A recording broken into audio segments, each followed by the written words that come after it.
must be 5 a.m. Eastern Standard Time on this beautiful Thursday, July the 14th. Why? It's time for another Hardison's tip. I'm your host, Brad at Hardison. Glad to be with you. We do this for all of our brothers and sisters who are in the sales arena, no matter whether it's key account, major account, up and down the street, in home sales, retail, automotive. We try to give you some tips as you're getting ready to go out and hit the streets. So let's get into it because you want to get going. Many of you are going to be presenting presentations to closer family members who may be decision makers in their business or friends, neighbors. So you've made it. All the hard work that you have researched, the point of selling processes where the qualifying, the researching, the planning, all of that is paid off now.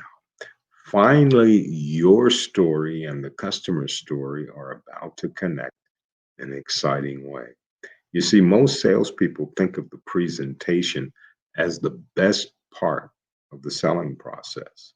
It's the opportunity to show the prospect that you know your stuff.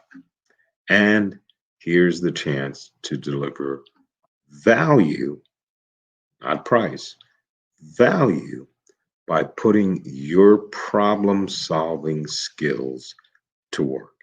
So, to get ready, we need to always, I repeat, always visualize the best possible outcome to your sales presentation. Take the necessary steps to make this outcome a reality. And how do we do that? We keep our eye on the prize. As excited as you may be about your product or as eager as you are to demonstrate your solutions, keep in mind that your sales presentation is primarily about building a relationship, a beginning in this partnership, especially for our brothers and sisters that are in the B2B arena. There's a famous story of a young lady called Selena Lowe. She was CEO of Rutgers Wireless, and she was gearing up for a sales presentation. And she focused her final preparation on making it personal. Lowe's company specialized in wireless routers. They handle video, voice, data capabilities for businesses.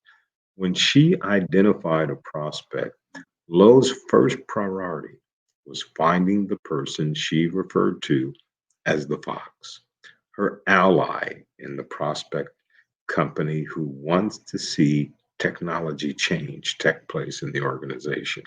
So Lowe gives this relationship special attention, often inviting the individual out to dinner before the presentation to win over the loyalty and get additional details about the company before the presentation. Several days before the presentation, Lowe reaches out to everyone who will be in the meeting. She reads their bios, Googles to find out more about their interests, their hobbies. See, she did not want to be backdoored. She wanted to be on top of it for the meeting. Very strategic. Now, on the day of the presentation, she asked a member of her sales team to write down each person's name when they walk in the door and to make a point of using the names during the presentation. That is great creative instep. But there are many examples. I'm thinking about another one, Stephanie Clifford, Find the Fox. If you could, there was an article, I believe, from February 1st of 2007, and you can see another person doing the same thing that Lowe is doing. Now, getting back to Lowe's, she was so effective in giving the sales presentation a personal touch. So, how did she do that? Everyone in the room she knew something about their family, their recreational habits, so she can blend and tie it in to make it personal. So, if you're like that, you need to coach yourself on the day of the presentation. Make sure you did all your legwork before that with the customer or customers. You'll always come out on top. I call it taking a customer centric approach. That's the hardest thing for many lazy of our brothers and sisters because you're not delivering value. Value. In these times, decision makers want a relationship with a person that can bring value. It's not always about a good price. And how do we know that? If you've ever read or you need to read Time Riley's book, and his book is called Value Added Selling. We're selling ourselves. The more that they like, trust, and respect you as a professional, then they will begin to listen to you.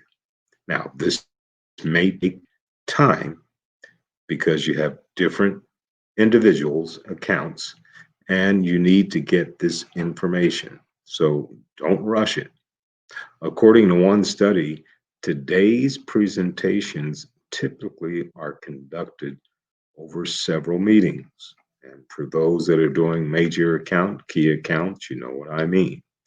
But we need to make sure that if our goal, keeping our eye on the prize, is making that individual and that organization be successful in your little sliver that you operate and you want to have that account, you need to be prepared. So, once again, Brandon Hardison, President of Champion Strategies, on this beautiful Thursday, the 14th day of January. And as always, in parting, you go out there and you make it a champion day.